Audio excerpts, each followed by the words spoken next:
Hi there. Well, it is Wednesday night, the 1st of October 2025, and it is now 10:27 p.m. Short presentation about what happened on, actually it was Monday night now. However, yesterday, so it was Tuesday, September the 30th, 2025, in talking with Adam and Amber, they told me what happened the night before. They were sitting outside on the veranda watching the smouldering, only for 24 hours, of flame tree cuttings. They'd been at the side of the house for probably close to 4 weeks, but they were still too green to ignite, when suddenly flames burst into the air and the fire raged. Adam immediately noted the time. It was 10:15 p.m. And so it was a black night, a dark night under the setting moon at 45% full. So naturally, I did what Yah would do. Now, Adam did not tell me anything about their conversation, but Amber just tonight, as I was putting this together, explained that they were reliving their lives and experiences and talking about Adam's conclusions. Adam said he was talking to Yah within himself and asking him, is that the way it is? When the flames suddenly ignited.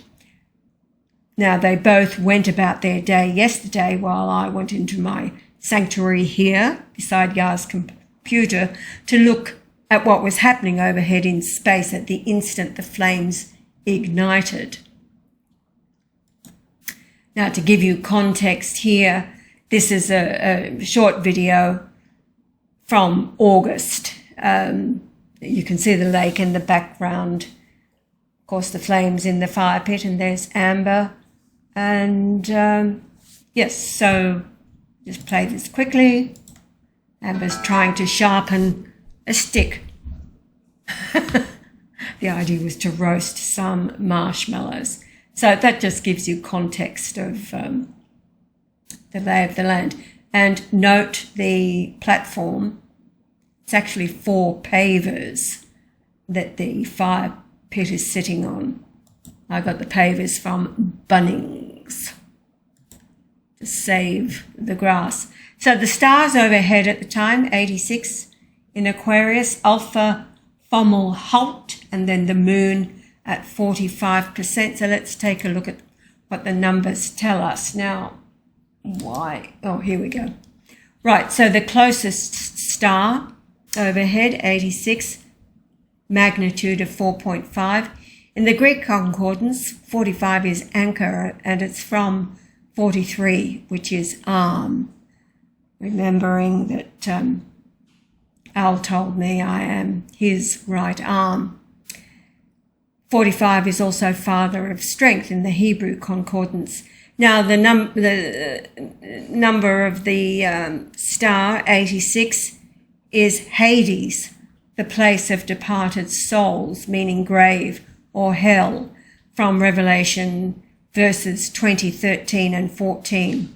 Quoting, and the sea gave up the dead which were in it, and death and hell, 86, delivered up the dead which were in them, and they were judged every man according to their works. In verse 14, and death and hell were cast into the lake of fire. This is the second death. In the Hebrew Concordance, 86 is abrek, meaning kneel or bow the knee.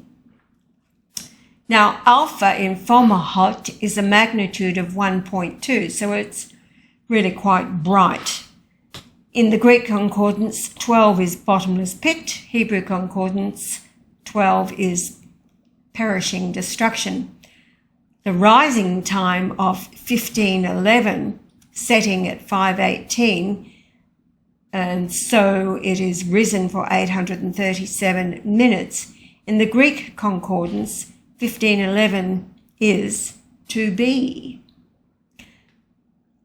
To be what? Well, the rise time in the Hebrew Concordance of 837 minutes is happiness. The Greek Concordance 837 is grow, give the increase. The setting time of 518 in the Hebrew Concordance is if, or not, or when, or whether, or surely, doubtless, verily. However, 518 in the Greek Concordance is tell, show, declare, report, and bring word. And again, that's why I made this PowerPoint. And there again is the moon at 45% from anchor and arm, father of strength. The altitude of the moon above the horizon over Tugum, 24.18 degrees in the Greek Concordance 2418, is officiate as a priest or minister. In the Hebrew Concordance, it is to live or keep alive, found 6 times from the book of Daniel. Right. Now,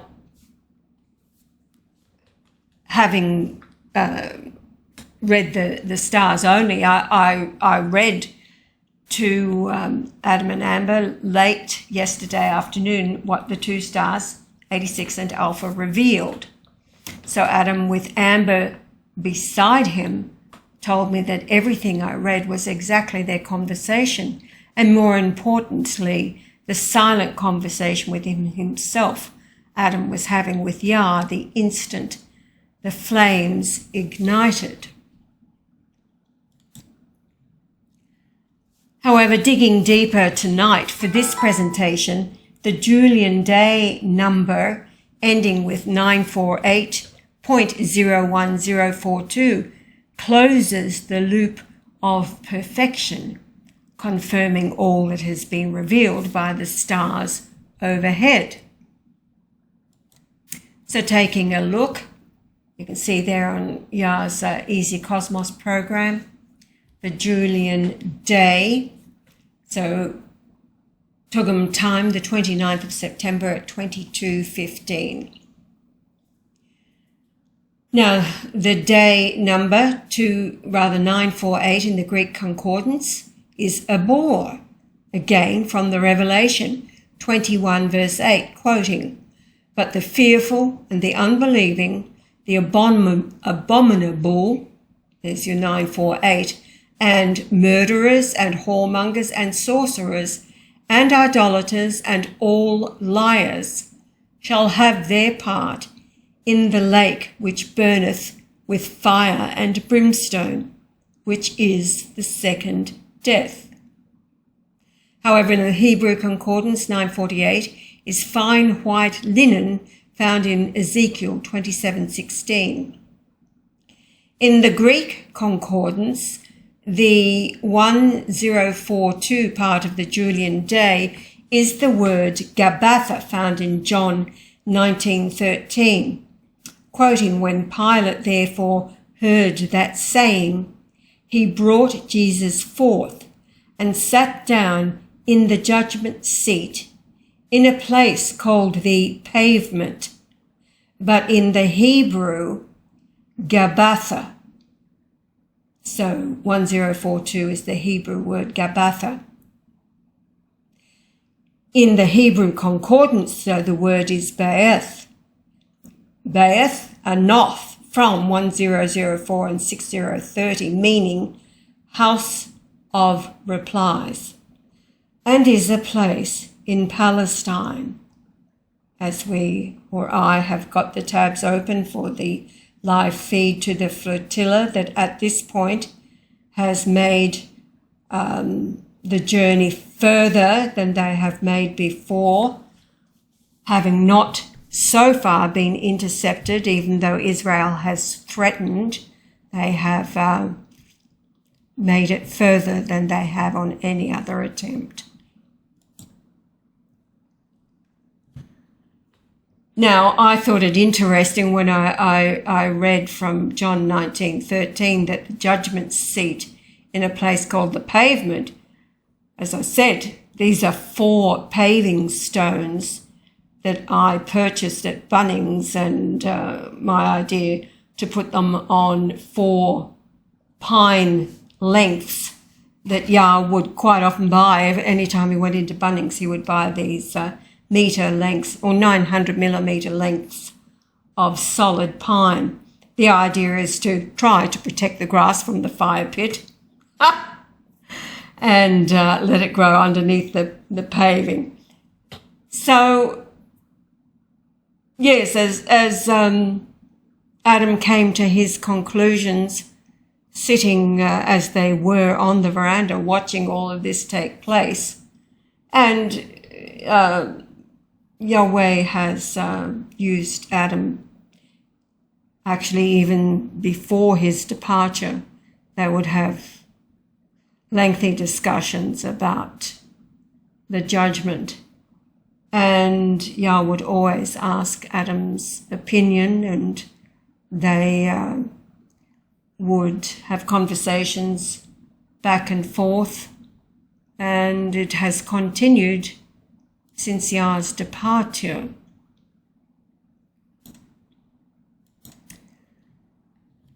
Now, looking at the actual time of 2215, in the Greek Concordance, continuing our theme, it is tares from Matthew verses 13, 36, 38 and 40. Then Jesus sent the multitude away and went into the house, and his disciples came unto him, saying, Declare unto us the parable of the tares of the field. Jesus speaking, The field is the world. The good seed are the children of the kingdom, but the tares are the children of the wicked one. As therefore their tares are gathered and burned in the fire, so shall it be in the end of this world. And again, continuing with the theme, in Hebrew it is a word meaning to flow away or wax warm, found in Job. However, the Revelation 22:15 brings us right back to the beginning to close our loop. Reading, For without are dogs and sorcerers and whoremongers and murderers and idolaters, and whosoever loveth and maketh a lie.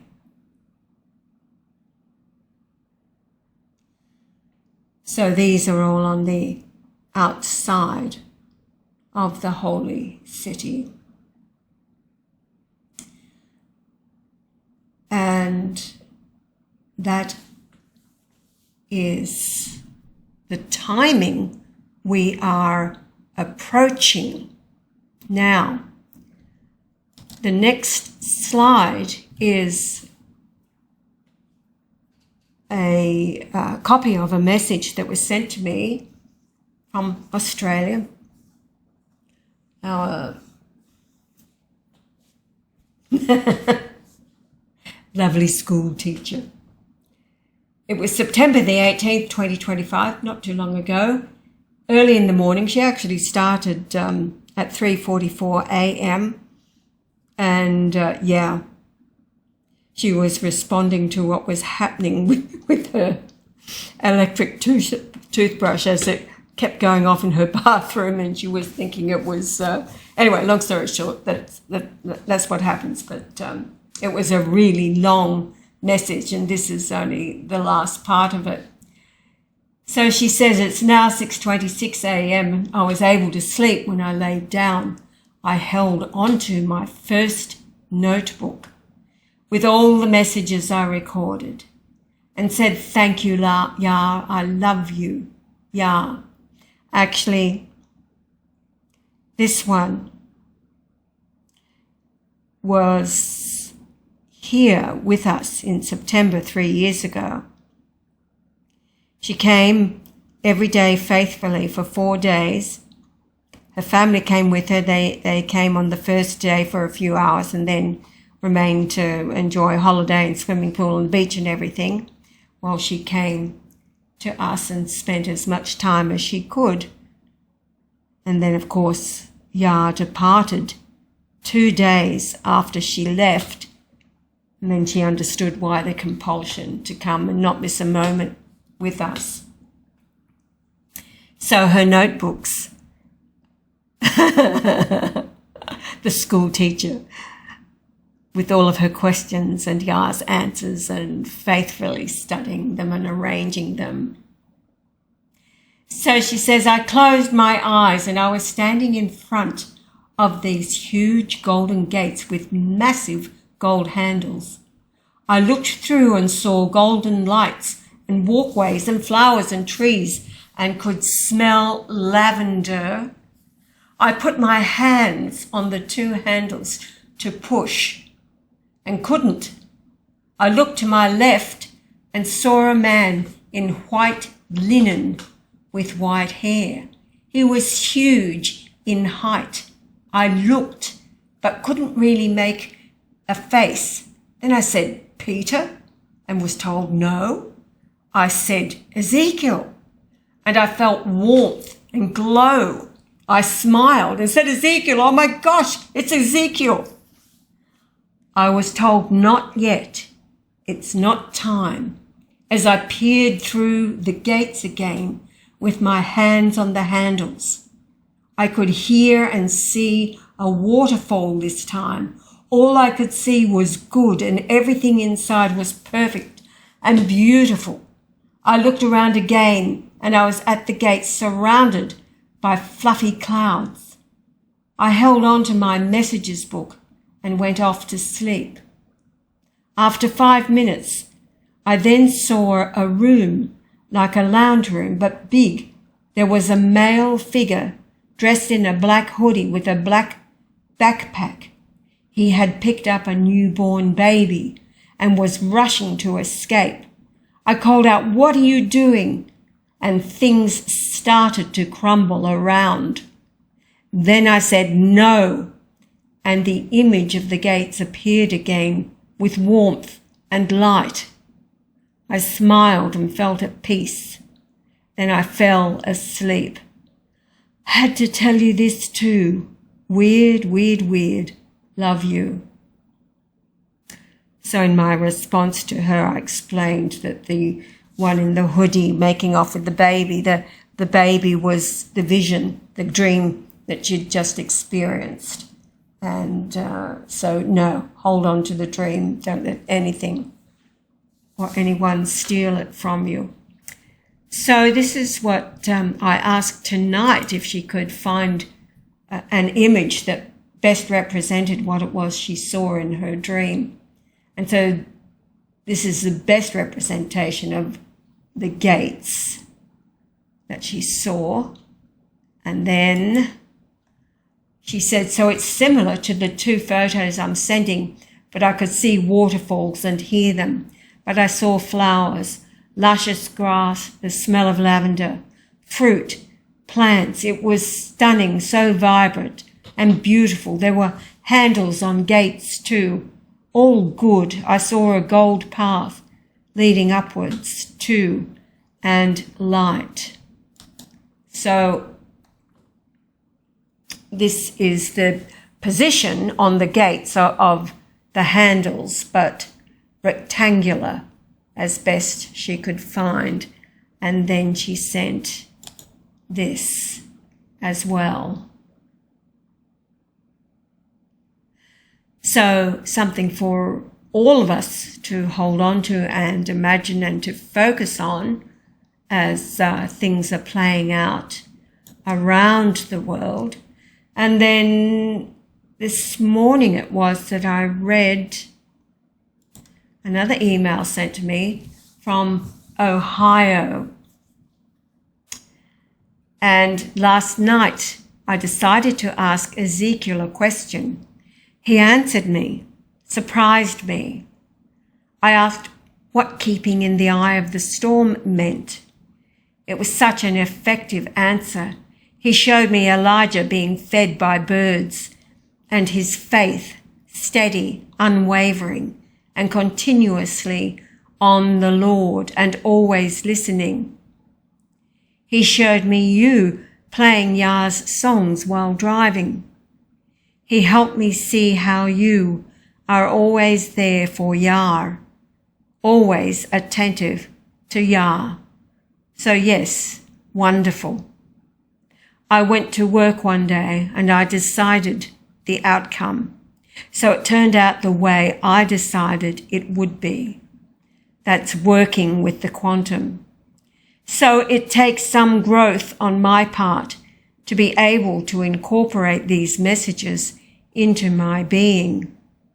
And the biggest issue is my thinking that I understood when I didn't comprehend. I was in fear of that message. Looking at my fears, rather love, joy and laughter. It's so freeing. And then, yes, I found an image of ravens feeding Elijah. Poor old Elijah, he really went through a faith testing in his life, that's for certain. And then ending this presentation again with the Aramaic Lord's Prayer. Again, Yah taught. Made in our image, who is he talking to but the mother?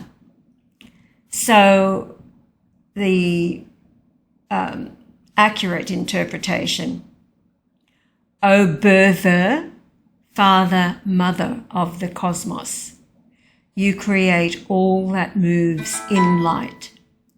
Focus your light within us, make it useful, as the rays of a beacon show the way.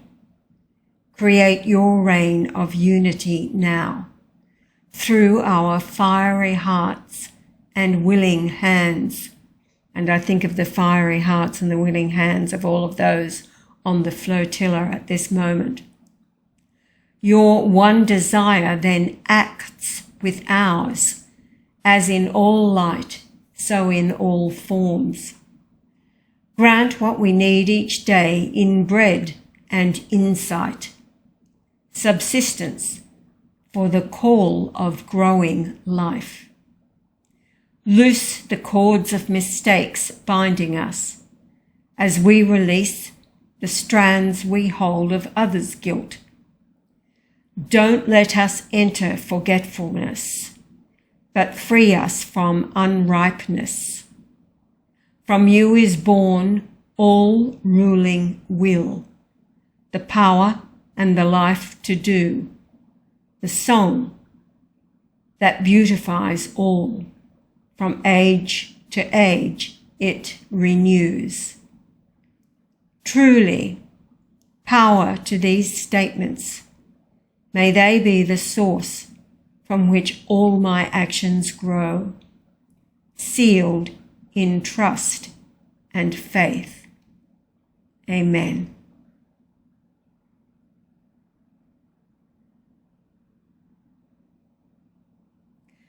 Don't let us enter forgetfulness. Forgetting what? As children of the Almighty, we have the light of divinity within us. And this was part of the discussion Adam and Amber were having about their recent trip to Victoria, the ones that they met.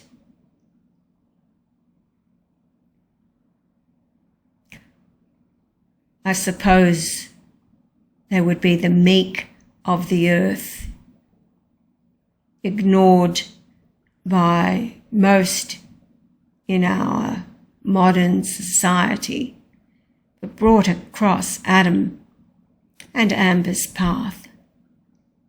And they were thrilled at the depth and level of conversation that they were able to enter into with this one that was presented to them. And between them, they were able to ignite within the hearer the light that Adam could see.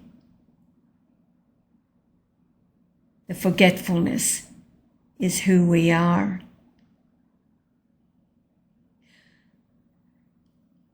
The way, the truth, and the life was never about buildings, churches, creeds of men, repetitious prayers. As a matter of fact, Jesus speaking, talking about vain repetition of words when it comes to prayer, gets you nowhere. It's not what it's about. As Yah would say, prayer is constant communion and communication. It's never ending, continually open-ended, because it begins within the secret place within us and is lit by the light that is a transfer between heaven and earth, where we are inside of time. Not a word needs to be spoken.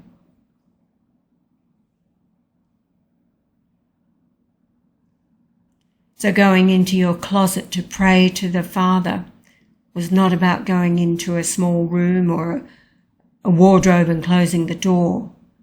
The closet was a secret place within. No need for priest, no need for minister, no need to pay money to devils and demons who would take your money, promise you the world. What is it? Prosperity gospel? Disgusting, as they all live richly. Material possessions, aircraft, mansions, dripping with diamonds and gold.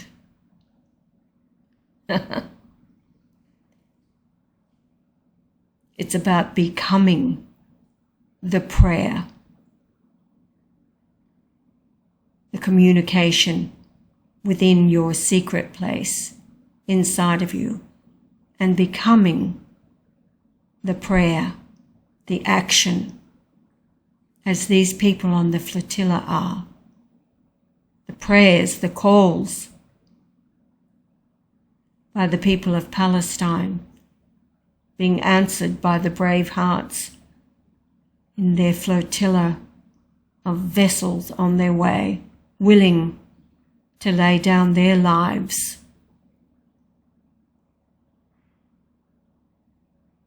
for brothers and sisters and children of mankind,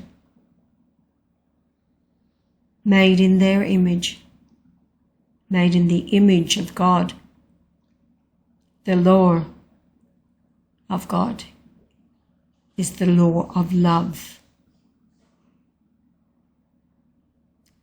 By their fruit you will know them.